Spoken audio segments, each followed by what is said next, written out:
nga xam ne am na fukki kuréelu ak ñeent yoo xam ne ñoom ñoo ci bokk ñu mën cee lim rek ñenn ci ñoom muy Claire Vision bi nga xam ni camarade Clédor Sène moo ko jiite nga xam ne tey mi ngi ci kaso bi wax dëgg yàlla ci jaay doole bi la bokk tey am na ñoo ko fi taxawal ñoo xam ni ñu ngi ci Claire Vision ku ci mel ni Moustapha Sarr ak soxna Aïcha Sarr ñu ngi ne toog ñu bokk tamit coalition bi ak jeunesse au pouvoir bi nga xam ne Mansour Mboub moo koy jiite moom aussi tey dañu am contrainte bu tax mënul woon a teew ci waxtaan wi mais adjoint mi ngi nii toog muy Pape Magaye Dieye ñu bokk ci également ak vraiment kuréel yu bëri ci mel ni Sénégal debout xam ne ñu ngi toog te damay wax ne ñooñu ñun lu tax ñu kontaan ci ñu bokk ci suñu coalition mooy dañoo am ay experts ci fichier électoral d'ailleurs ñun ci jamono yi ñu jëm ci suñuy objectif yi ñu am ñun la coalition mooy dinañ ci def benn lël boo xam dañuy présenter Sénégalais yi parce que loolu dafa bokk ci suñu objectif pour que ñu wax nan lañ mën a amee fichier bu ñoŋ parce que Sénégal gépp d'accord nañ ni fichier yooyu dafa am problème jafe-jafe yu méttee ci nekk li ñu bëgg mooy ñu am fichier électoral boo xam ni kenn du ci am sikki sàkk bu ñuy amati élection bu mën a doon Sénégal dinañ présenter ñun ak notre expert que ñun dañ ko tudde sax un expert international boo xam dina ko présenter devant tous les Sénégalais wane ni mën nañoo am fichier bu ñoŋ bu dee ñëpp d'accord nañ te ku ci nekk wóolu nga sa doole lépp leer parce que ñun faruñu nous sommes une coalition citoyenne réew mi moo nu ñor xëccoowuñ nguur xeexuñu ko yore nguur waaye nag dañoo nekk ay acteurs de la société civile ànd ceeg ñu bari ay boroomi xam-xam ay boroomi lu nekk ci suñu biir ñuy waxtaan pour jariñ suñu réew faraluñ kenn waaye nag bëgg nañ yëf yi jaar yoon loolu moo nu tax a jóg nekk nañ ci également ak mouvement Magid nga xam ni sunu camarade Cheikh Diop bu Touba moom moo koy jiite waa 1 million march comme ni ñu koy waxee ñoom ñi ngi ci biir coalition bi effectivement nga xam ni figure emblématique bi mooy Ousmane Tounkara ak jafe-jafe yi mu nekk nii ñoom it ñi ngi ci biir salle bi am nañ fi représentant ki leen fi nekkal mi ngi tudd d'abord Cheikh Madina Dieng ak soxna Aminata Ndaw nga xam ni ñoom ñi ngi fi également ak Balla Sil au nom de la plateforme 1 million march ñu ngi ci salle bi toog donc Madina Dieng mi ngi nii toog kenn ci ñoom ñuy wax également que yeneen structure yëpp ñu ngi fii yoo xam ni dañuy taxaw di liggéey ak ñun ci lii ñuy xeex fukk ak ñeent yëpp ñu ngi ci salle bi mais comme man maay wax ci seen tour su ma waxee rek yóbbaale naa ñëpp ñuy wax ne ñun dañoo am suñuy membre fondateur u coalition citoyenne boo xam ñu ngi ci kaso bi ci jaay doole ndax ñun ñii sax ku ci mel ni nitu dëgg nga xam ni Abdou Karim Gueye moo koy jiite moom it nekk membre fondateur bu coalition citoyenne bi ñun jaay nañ ñu fi doole ba tey ñu fi en garde à vue ci loo xam ne dañoo taxaw rek di manifester ni dañuy dem manifester parce que préfet Dakar amul droit tere benn manifestation ci réew mi parce que constitution moo maye ku bëgg a manifester nga manifester loolu il faut sénégalais yi xam ko ñun demandé wuñ ko ba mu ñuy tere ñun dañ koo yëgal mooy déclaration de manifestation lañ def dem yëgal ko muy jaay doole comme ni ma ko waxee nekk ci mbedd Ndakaar yi di lambar yi loolu mooy dëgg mais bu ñu waxalee yàlla amul droit tere parce que constitution moo nu may ñun dañ koy yëgal rôle lu préfet Dakar du nekk ci mbedd yi di def maintien de l'ordre loolu jàng ko fenn loolu du rôle am moom rôle am mooy ni force de sécurité yi lii laa décidé ñoom ñu dogal lam décidé bu dee dafa bëgg ñu encadrer benn manifestation ñu dem encadrer ko bu dee dañ leen bu mu fi amee te loolu du woon yoon mu am ci suñu réew parce que suñu constitution moo nu ko may mais même fekkente ne du yoon sax même buy jalgati sax da leen a war a xam dem leen jalgati ji waaye moom day toog bureau parce que bu ñu teree nit ñi ñu manifester loolu jalgati yoonu réew mi la kenn amu ci droit kon nag ñoom ñooñu nga xam ne suñu ñaari camarade la muy une personnalité indépendante muy Assane Diouf nga xam dafa ñëw bi ñu créé coalition mu ñëw fekk suñu réunion ni moom bokk na ci en tant que personnalité indépendante mi ngi ci kaso bi ci jaay doole moom Assane Diouf beneen bi mooy le camarade Clédor Sène mi ngi ci kaso bi ci jaay doole moom it deful dara détention préventive lañ ko def dem fekk ko këram fanaan buntu këram pour mën koo jàpp ci fajar gi pour mu rëcc ku toog sa kër di nelaw ñu ñëw jël si la ciy caaxaan donc loolu lañ def Assane Diouf loolu lañ def Guy Marius Sagna te kenn mënta nangu loolu ci réew mi muy continuer dëgg mooy tax Sénégal dem ca kanam ñun nag li tax ñu teg suñu coalition bi ginnaaw bi ma leeralee moom président Ousmane leeral na ko man leeral naa ko bokkuma Pastef yoruma carte Pastef xawma siège Pastef fu mu nekk mosuma dem bureau mosul ñëw sama bureau c'est important ñu leeral loolu benn yoon lañ mos a toog boo xam dañoo waxtaan c'était presque 5 ans ci ginnaaw man ak moom ak El Malick ñu toog waxtaan entre ay jeunes yoo xam ni seen réew soxal na leen ca la waxee moom ni mi ngi doog a jot récépissé parti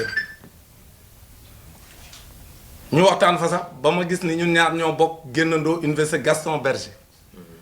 démb la ma am ku ne ma pourtant nekkandoo ngeen fa au moins une année maa ko jiitu nag maay magam mais mu ne ma au moins defandoo ngeen fa une année académique à l'université Gaston Berger mais boobu maa ngi moom xamante wuñ université bi ñuy toog man ak moom di waxtaan it dañ doon waxtaan ci mbirum réew mi ca la ma annoncé sax livre am bi mu njëkk a bind ne ma dootul yàgg dina génn xam naa sax boo moytul fa lañ may dàqe ndeke duñ ko dàqe ci lool ci leneen lañ koy dàqe jaay ko doole ci loo xam ni li mu doon wax Sénégal yépp gis ko ni site boo mënoon dem ci gouvernement bi da nga fay gis li mu doon dénoncé amul dara lu mu inventé ñu tuumaal ko ni ko yow da ngay génn ay secret yoo xam ni sa profession ko amee alors que de loolu man mii mënoon naa ko def su fekkoon te dem naa ci site gouvernement bi rek gëstu ko parce que ma nga foon lépp lu ñu vérifié la ñun parce que ñun du ñu jay kenn président Ousmane Sonko su nekkoon ci dul dëgg man dàmbu ci ñi ma xam nañ du ma ànd ci dul dëgg lii ñuy def it defuñu ko pour di ko jàppale mais danoo jàppale dëgg dëgg gi nag féeteeg moom lii rek la ñun jàppale wuñ ko en tant que moom Ousmane Sonko mais danoo jàppale dëgg ñun la coalition citoyenne le peuple danoo xool ni lii nu ko teg ci jaay doole la ñu jàppale dëgg leeral nag lu ci ne parce que lu ci ne ci ñun luñ ci wax dañ koo tegal ay firnde yu leer nañ ni liy complot bu leer nañ la léegi nag loolu la ñu yaakaar ñun dañuy jàppale président Ousmane Sonko alors que ñun jàppale wuñ ko ñun dañoo jàppale dëgg rek dëgg nag wax dëgg yàlla bu xësee jib képp ku mu arrangé wul da ngay xoolaat sa bopp xam ne yow yaa newul ci dëgg parce que dëgg rek mooy mujj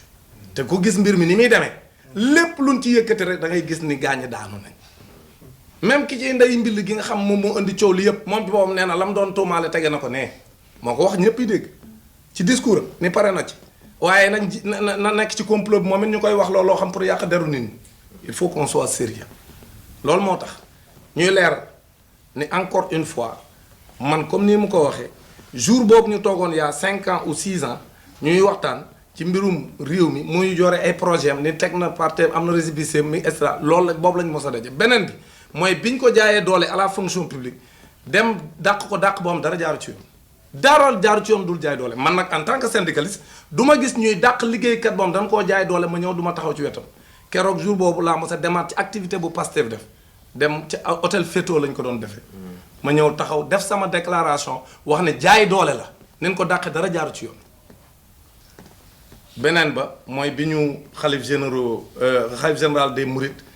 woowee waxee ni dafa soxla ñi nga xam ñoo ngi yëngatu ci mbir mi sama coalition ma dem fa au nom de la coalition man ak Mansour Mboup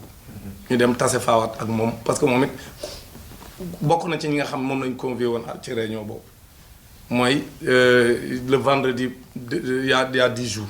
donc ci réunion boobu la ñu xalif émissaire xalif bi sëñ Bass Mbacké Porokhane wax ni xalif général des Mourides nee na ngeen teg lépp ci suuf ñu wis ci ndox mu sedd parce que loolu moo gën ci Sénégal moo gën ci réew mi ñaan na leen ko nag may leen ko su ngeen ko mayee dana dem ñaan beneen boor bi muy président de la République ak ñam àndal ñu séq mbir mii bu ko defee parce que dossier bi comme je le dis et de façon très courageuse ci dëgg laa ko teg mooy man tuddewuma ko dossier Ousmane Sonko Adji Sarr mais moi je l'appelle le dossier Ousmane Sonko Macky Sall parce que c'est un dossier boo xam si politique bu ñëpp xam ci ñi ñemee wax dëgg c'est un dossier politique donc man loolu laa gëm ñun coalition bi tam loolu lañ gëm loolu nag bi mu ñu ko ñaanee ni dañoo bëgg ngeen teg lépp ci suuf ndax moo gën ci Sénégal moo gën ci yéen ñu may ko mu ne nag moom dina jël lépp dem waxtaan ceeg ñam ci war a waxtaanal pour lépp sedd ñu may ko mu ne ñoom buñ ko mayul dina yëgal Sénégal gépp ne mayuñu ko ñoo ngi yaakaar nag ku bëgg intérêt Sénégal fitna bi fi amoon ba fukki barkan ak ñeent rot ci kenn waratul ñaan mu am ci Sénégal te ñi ko provoqué ñun xam nañ leen parce que damay wax toujours ci samay sotti yi may def ne bu ñu waxee rek bi cëpp solo mooy yaa ngi convoqué nit ki ne ko da ngay dem wuy ji juge 8e cabinet mu ànd ak ay avocat ak ay nitam ñu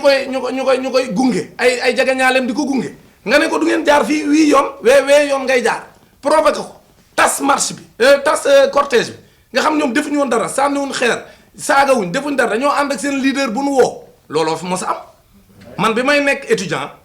booba à l'époque ñun danoo faawoon Ablaye Wade bu ñu ko daan woo ab Diouf bu ko daan woo ñun ñëpp ko daan dar ànd ak moom point E ba tribunal mais ab Diouf toog ca biram di ko muñ ñuy def fukki waxtu ak juróom fukki waxtu ak ñeent ab Diouf di muñ xol bi jeex mu koy muñ mais président Macky Sall ne moom du muñ gis président Ousmane Sonko ne ko doo jaar buntu université pour étudiants yi bàbbee ko ànd ak moom loolu la ko doon xañ mais loolu nag dafa am galgal bu ci am parce que ñoom bi ñu daggee cortège bi ci digg tali bi ñëpp di ko gis préfet Dakar ne rëcc ca digg ba bañ defee loolu danoo jël président Ousmane Sonko yóbbu ko à la section de recherche lu tax yóbbuñ ko directement ci juge 8e cabinet de loolu ko taxoon a jóg pour won leen ni tàppale yi dafa bari booba nag man jàpp naa ne la yàq mbir mi mooy dañoo yaakaaroon ne fam taxawoon ne demul foofa lay taxaw mais bam ne samay kilifa ñaan nañ sama sëriñ ñaan na ma samay nit ñaan nañ ma certainement ay avocat am digal nañ ko mu ne léegi damay dem naam xam naa ne ñee may dem wuti jaay doole la ñuy def mais yoon taxu leen a jóg mais loolaa yàq plan ba kon nag man jàpp naa ni coow lu fi am Sénégal looloo ko indi maanaam loolu bokk na ci li indi coow ci réew mi kon nag ñun duñ fi nekk di wër-wëral ñun leen jàpp mooy ñun coalition citoyenne ay kuréel lañ yoo xam ni kenn bokk ci Pastef ça c'est important pour nit ñi xam ko ñun dañoo taxaw di xeex pour réew mi parce que ñun ñi nga xam ni ñun ñooy société civile suñu rôle mooy ñu encadrer le processus démocratique ba nga xam ni dañuy encadrer les libertés ñun ñun loolu mooy suñu rôle maanaam fexe ba réew mi duñu fi jaay doole kenn fexe ba réew mi élection bu fi amee mu jaar yoon duñu boddi kenn ku ci war a bokk fexe ba képp ki nga xam ni dangaa am àq ak yelleef ci réew mi ñu jox la ko loolu mooy rôle société civile maintenant nag ñun comme ni nga ko waxee président Ousmane ñun kenn duñu terroriser naan ñu voilà yow Dame Mbodj secrétaire général de syndicat nga yamal ci njàng mi rek bul wax ci leneen médecin nga yamal rek ci faj say malade yow marabu nga yow nekkal rek di wax waxu diine bul wax leneen léegi bu ko defee di ñu diviser bu ko defee duñ booloo pour intérêt Sénégal man loolu kenn du ma terroriser ci loolu dama nekk citoyen sénégalais lépp lu xew ci réew mi intéressé na je ne suis pas partisan nag parce que man samay texte syndicat moo may tere far ci tel parti dem jël kartam di dem ci réunion loolu dañ ma koy tere wuñ ko nag samay militant mais man awma droit def loolu ça ne veut pas dire que du ma am droit di wax sama xalaat ci réew mi ni muy doxee moi je ne suis pas partisan mais je suis éminemment politique tout ce qui se passe dans ce pays m'intéresse loolu il faut Sénégal yëpp xam ko kon nag comme xam naa loolu man te ñun suñu rôle mooy encadrer les libertés et la marche démocratique du pays loolu moom moo sa am depuis 1960 ak léegi au moins ci li ma jàpp ci ay leaders yoo xam naa leen ci mbirum njàng meek feneen ak feneen ñuy taxaw di xeex pour réew mi jaar yoon man ci loolu laa nekkuma ci leneen léegi nag lii nga xam ne moo am ñun li ñu bëgg Sénégal yëpp xam ko mooy jaay doole baaxul ci réew munoo nekk ni man maay buur ci réew mi te ñun faluñu la woon buur dañ laa faloon président de la république moom ay institutions yu ko encadré am ay loi ak ay règlement yu ko encadré nga teg ko teg na le di jaay doole kooku kenn mënu ko fee nangu loolu moo tax ñuy leeral ne ñun président Ousmane Sonko li ñu gëm mooy jaay doole gi ñu doon def sa yeneen moroom yu doon xëccoo réew mi rek lañ jublu ci yow amul leneen maanaam damay nekk ci réew mi maa ëpp doole ca làmb ji waaye du ma bëreeg ku ma neexul maay seet ku ma neex moom laay bëreet loolu mënta ne soo ëppee doole ba wane ne yow yaay fañ-fañ da ngay ñeme kon ñépp nag mais nag maa fi ëpp doole waaye kii nañ ma ko dindil kee nañ ma ko dindil buñ paree ba mu des fi nga desee yaawu jàll ne yaa fi mën loolu mënta nekk làmb ji ku ci mën da ngay ñeme mbër yu mag yi ñeme mbër yu ndaw yi léegi nag liy problème mooy bëgg a seppi mbër yu mag yi ci biir làmb ji loolu lañ dul nangu ñun suñu rôle ñun société civile et je lance un appel à toutes les organisations de la société civile ni leen gis nga bu ñu seetaanee ba réew mi yàqu ñun suñu musiba la ñun gouvernance bu jaar yoon ci réew mi ba lépp jaar yoon lépp ñoŋ suñu intérêt la ñun. commentaire dañ koy salfaañe wala léegi bu ëllëgee bu ñu songee suñ droit de grève kon bu ñu sénégalais yi ne bu ñu dee grève pour woo sénégalais est-ce que daan ñu fekk si loolu moo tax ñu war a xam ni réew mi ku fi nekk amul dara loo xam dafay nekk te sa yoon nekku ci bu réew mi yàqoo ñun jàngalekat yi bu ëllëgee ñun ñoo ci njëkk a pâtir moo tax ñun dañoo war a fexe ba réew mi jaar yoon c'est la même chose ak médecins yi c'est la même chose ak tous les corps de métier ñu taxaw jaarale mbir mi yoon man bërki démb rek recevoir naa les artisans yi nga xam si dañu des 4 régions Diourbel Kaolack Kaffrine ak Fatick ñu ñëw seet si ma pour di ma exposer li nga xam ni moom le ministre de l'artisanat wax ci loo xam bokkul dara ak li am dara amu ci loolu dinaa def sax d'ailleurs ay sorties pour leeral ko sénégalais yi que li ñuy wax ci parce que ñoom dañ ne li ñuy dégg Dame Diop di ko ak le ministre de l'artisanat ñu ne li ñuy wax ñoom ñaar ñëpp daara dëppoo ci ak li nga xam mooy dëgg ñu ne ñoom financement yi ñu wax amu ci benn boo xam ne respecté nañ ko li ñu lim ci ay milliards sénégalais yi ñu ngi leen koy wax ñoom artisans yi ñoo ko wax du samay wax ñu ne lim yin fi limagun yëpp amu ci benn ba ci bu mujj bi Covid bi 2 milliards yin lim ak 5 milliards muy 7 milliards ñu ne amul benn artisan bu ñu ko jox luñ lim la sénégalais yi di ko dégg mais bu ñu demee ñoom seen biir ñu daal jël xaalis seddoo ko nekk ci lu leen neex loolu nag moo dal ci kaw président de la république moo tax jeunes yëpp génn ci manifestation yi comme ni ko ñëpp gisee certes l'élément déclencheur a été l'injustice bi ñu teg président Ousmane Sonko loolu mooy dëgg aussi injustice bi ñu teg président Ousmane Sonko moo déclenché crise bi mais dafa fekkoon sénégalais yi guuxal ko lu bari loo xam ne neexu leen ay jeunes yoo xam ne ñu ngi fii ñu war leen orienté à l'université orienté wuñu leen wala ñu dem université xàmmeetuñ lan mooy première année ak deuxième année ak troisième année yow xam nga ne ñun suñuy année da doon leer octobre nga ñëw inscrire bu juin jotee nga def say examen dem ñibbi sa kër lépp leer léegi nag année yi dañoo chevauché wu ba kenn xamul fan la année académique bi di démarrer ak fu mu jeexee boo jëlee tamit artisans yi nee naa la léegi nii li ñu leen dig lépp ci lu ñu leen waroon a financer dara amu ci ay milliards ñu lim rek 30 milliards te ñoom amul benn artisan bu ñu financé loolu tamit mënta jur jàmm bu ñu jëlee également yeneen secteur boo ci mën a jël da ngay gis jaay doole bu metti léegi nag looloo tax xale yi génn parce que xale yi nag gis nañ ni dem di mbëkk yi dootul solution bi solution bi mooy taxu fii ci Sénégal xeex pour régler le problème du Sénégal parce que dem mbëkk yi régler le problème au Sénégal donc vraiment ñuy leeral daal ni ñun kontaan nañ ci li nga ñëw président Ousmane man dama ne woon sama gars yi la coalition ñun soxlawuñ sax recevoir président Ousmane Sonko parce que ñuy def defaluñ ko sunu bopp lañ koy defal parce que réew mi ñoo ko bokk ñun ñëpp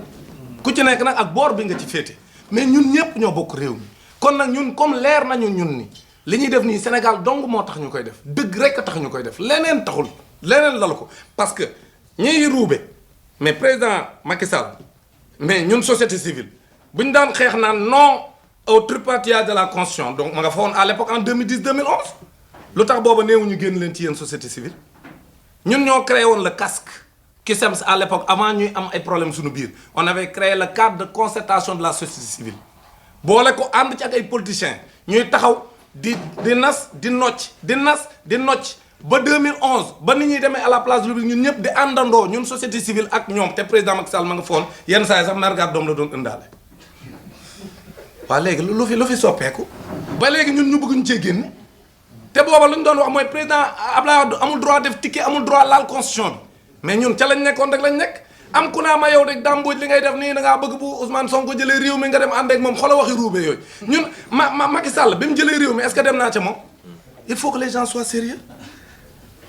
man nag kenn du ma terroriser ñun li nu gëm mooy réew mi kenn moomu ko dañoo war a jaarale mbir mi yoon kon nag ñun leen jàpp mooy lan doon def en 2011 ba 23 juin le 22 juin man mii dàmbooj bokk naa ci ña doon Cheikh Tidiane Dièye mii tey moo yore woon liste ba di joxe parole bi Cheikh Tidiane Dièye moo yore woon liste ba di joxe parole man ñu inscrire woon naa ba avant ñu yegg ci man ca la xeexee démarré waaye Y'en a marre dugg ci salle bi ni ñu nañ leen génn xeex ak Abdoulaye Wade ci place de l'indépendance parce que looluy solution bi salle bi taj ñun ñu nekk ci place de l'indépendance loolu moo doon la veille du 23 juin ñu ngi woon ci salle Daniel Brottier maa nga fa woon te amul benn rencontre bu ñu mës a def wala xeex bu ñu mës a def ci mbirum constitution boo am taxawuma fekke ko waaw kon nag léegi ñoom du fi soppeeku ñu nekk ñun ca salle ba lañ digg woon ca foofa yëpp dara lañ ci deful te ñoom ñoo yore nguur gi lañ waxoon teewoon ak ñun société civile dara lañ ci deful léegi nag bu noppi tey société civile taxawaat ñun non yéen vous êtes des politiciens encagoulés léegi génn leen seen yoon nekku ci mais suñu yoon a ngi ci biir parce que ñun suñu intérêt mooy réew mi nekk ci yoon jaar yoon lépp jaar yoon ci loolu lañ nekk te mosuñ cee jóg ba le 23 juin ñu xeex ba tey jii réew mi soppeeku te moom président Macky Sall bis benn ko Macky Sall di jaay doole man damay jàpp ni fa laay daanele moom day fàtte li ko fal sénégalais bëggul injustice aujourd'hui soo xoolee l'élan populaire bi ànd ak président Ousmane Sonko c'est parce que dañu sénégalais noo gëm dañ ko jaay doole sénégalais bëggul kuy néewal nit doole te sénégalais yépp la leer gis nga la justice est rendue au nom du peuple justice c'est rendu au nom du peuple président Ousmane le peuple t'a déjà blanchi c'est ça la vérité loolu mooy dëgg la justice est rendue au nom du peuple ku ko wet journaliste yi may dégg mën nañoo def seen ñu ngi koy def sax seen i micro trottoir di laaj sénégalais yi ñu ne lii gëmuñ ci dara gëm nañ ni ab politicien buy jaay doole moroom politicien la waaw loolu mooy dëgg kon nag comme sénégalais yi ñoom moom réew mi te sénégalais yi ci boppam ñoom ñëpp d'ici et d'ailleurs de la diaspora ñoom ñëpp ñoo gëm ni jaay doole bi dafa war a dakk te lii jaay doole dong la ak bëgg a faagaagal koo xam ne yaakaar nga ni dalaa nar a wutu waaw léegi kon kay mbir mi leer na li kenn mënu fee wax leneen dul lii maintenant nag comme ni ma koy waxe dangaa daanu ba jël bi leer nañ nga koy jéem a rafetal mais da ngay mujj ne lañar rek daanu ba ne lañar xam nga loolay problème bi léegi nag ñun bu ñu sañoon du fa àgg parce que comme chefs religieux yi ñaan nañ ñu teg lépp ci suuf suñ sañoon lépp dañ ko teg ci suuf ñu xam ne Sénégal lii fi jaar coup politique yàgg na am maanaam mbëkkante ci politique yàgg na am Sénégal depuis 1962 damay rappeler toujours l'événement de Senghor Mamadou Dia ku ne gis na li fi xewoon Senghor taxaw ni Mamadou Dia da ko bëgg a coup d'état tuumaal ko coup d'état daal dem tëj ko kaso jaay ko doole te ñëpp xam nañ ni France moo lënkaloo ak Senghor ñu coup d'état Mamadou Dia par rapport ak projet bi mu doon porté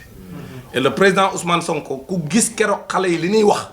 xam nga ñu bëri ñu ngi dégg extra xale yi bi ñuy manifester koo ci déglu li muy wax danaan le président Ousmane Sonko symbolise l'espoir le président Ousmane Sonko symbolise l'espoir projet bi muy porté moo tax xale yi topp ci ginnaaw du jëmmu Ousmane Sonko moo la intéressé mais li Ousmane Sonko di incarné li mu teg ci table ji ni bu ñëwee moom la bëgg a soppi réew mi looloo tax nit ñi am yaakaar ci moom te réew nag yaakaar dong la nag nit ñi dañuy am ci yow yaakaar léegi nag yaakaar googu fekkente ni moo gën ci Sénégal yàlla na ko Sénégal dund ñun loolu lañ gëm parce que réew mi ñun ñëpp ñoo ko bokk léegi nag ñun dañuy sàkku ci président de la République ak justice am bii que nañ libérer sunu gars yi ñu téye ci kaso yi franchement loolu dafa war arrêter ñu ngi exiger leur libération ñu libérer ñi nga xam ñoo ci gën a fës du ñoom kese mais ñi ci gën a fës mooy le camarade. beneen bi mooy lii ñuy ruumandaat ci Ousmane Tounkara démb ñun coalition bi def nañ une déclaration envoyé nañ ko les autorités américaines dinañ on a demandé à ce que ñu déposer une demande d'audience auprès de l'ambassadeur des États-Unis au Sénégal pour ñu dem tamit jébbal ko suñu bataaxal pour wax ne ko Ousmane Tounkara mënuñoo gëmloo communauté internationale bi que c'est un terroriste Ousmane Tounkara n'est pas un terroriste Ousmane Tounkara du terroriste dafa toog États-Unis di xeex pour réewum jëm ca kanam comme ñun ñii niñ koy defee Sénégal deful leneen maintenant nag nit mën na xalaat ne waroon na waxe nii ak waroon na waxe ne mais délit d'opinion boobu mënoo ko cee basé pour wax ko ne nga yow terroriste c'est-à-dire nit ki mën na juum ci ni mu waxe bu dee juum am na mais nag wax dëgg yàlla di profité ci ay situation pour naan kii naa ko taxé de terroriste pour andi ko comme ni ñu defoon Assane Diouf loolu la ñu wax ñun dem suñu déclaration wax nañ ko les autorités américaines ni leen Ousmane Tounkara liñ def Assane Diouf lañ ko bëgg a def dem jëli ko États-Unis andiwaat ko Sénégal jaay ko doole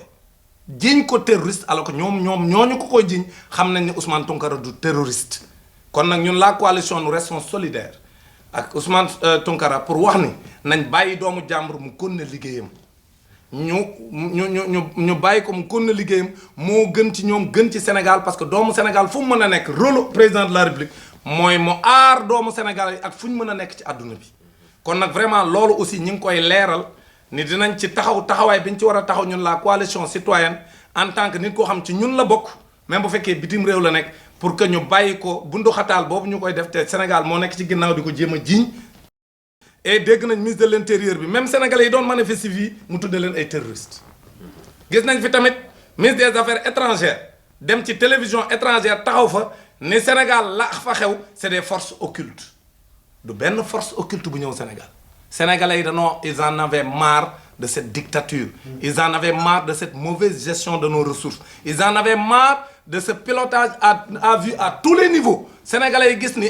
comme ni ñu yoree réew mi baaxul ñuy muñ di muñ moytul sénégalais bu muñ lu yàgg. Sénégalais yi danoo guuxoon lu yàgg am occasion ñëpp génn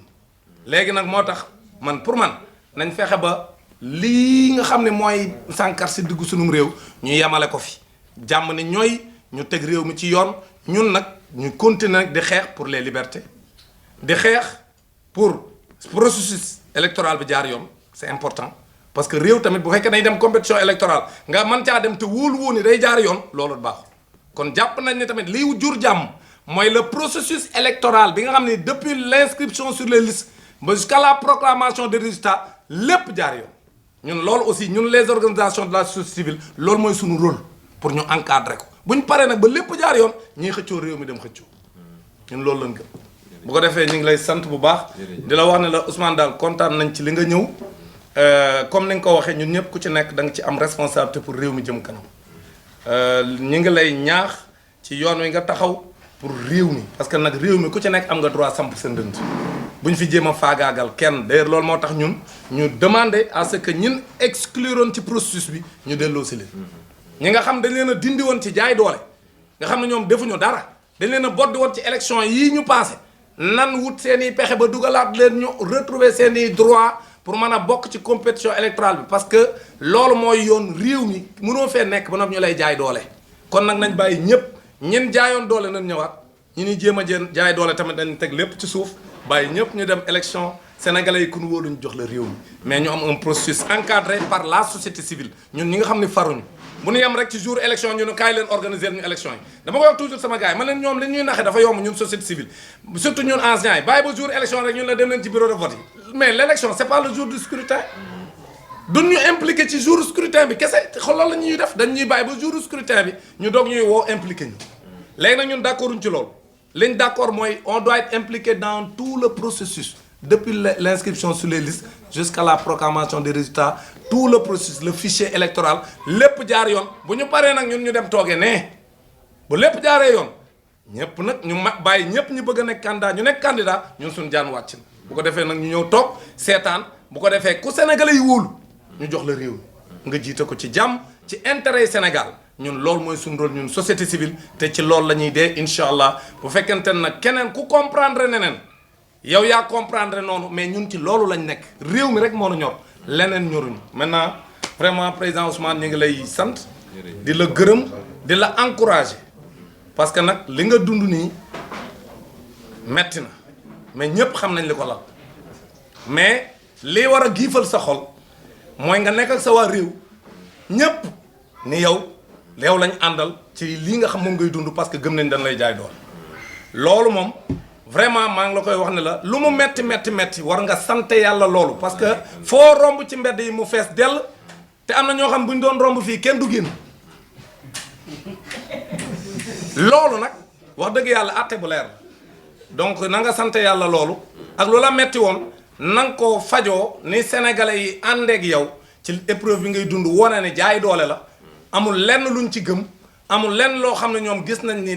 nekk lalu na ci dëgg et que ñoom dañ lay jéem a jaay doole te ñoom peuple dinañ taxaw pour jaay doole boobu dina dakk parce que lii ñu doon jéem yëpp màbb na te yàlla subhanahu wa taala yow ànd na ak yow man gëm naa loolu mooy lépp luñ ci jéem rek presque dafa yàqu amul luñ ci jéem loo xam ne yàquwul lépp du début à la fin boo xoolee lépp li nga xam ne moo nekk dans ce dossier c'est contre eux donc yow nag loolu war wax dëgg yàlla war nga koo sante comme ni nga ko daan sante nga santaat suñu borom xam ne yàlla rek moo fi nekk te yàlla rek mooy mujj te dëgg rek ay mujj kon nag lii daal lañ amoon lu ñu lay jox comme message au nom de la coalition may jéggulu ci responsable yi nga xam ñi ngi fi nekk yëpp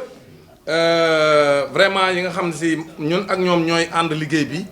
lépp lu ñuy def ñoo koy defandoo li ci manqué rek mooy dana am suñuy responsable yoo xam ñi ngi ci kaso bi nekk ci ay jafe-jafe te ñu bëgg ñu gaaw génn bu ko defee la coalition citoyenne mën a continuer liggéeyam nekk ci li muy nekk te kenn duñu détourner de fi ñu bëgg a jëm fi ñu bëgg a jëm mooy intérêt Sénégal teguwaat ci dëgg lépp jaar ci yoon bu ëllëgee lépp loo xam si Sénégalais yi bëgg nañ koo décider ñu décider ko ci seen ci gël guy nga xam ne kenn du leen manipuler kenn du leen imposer leen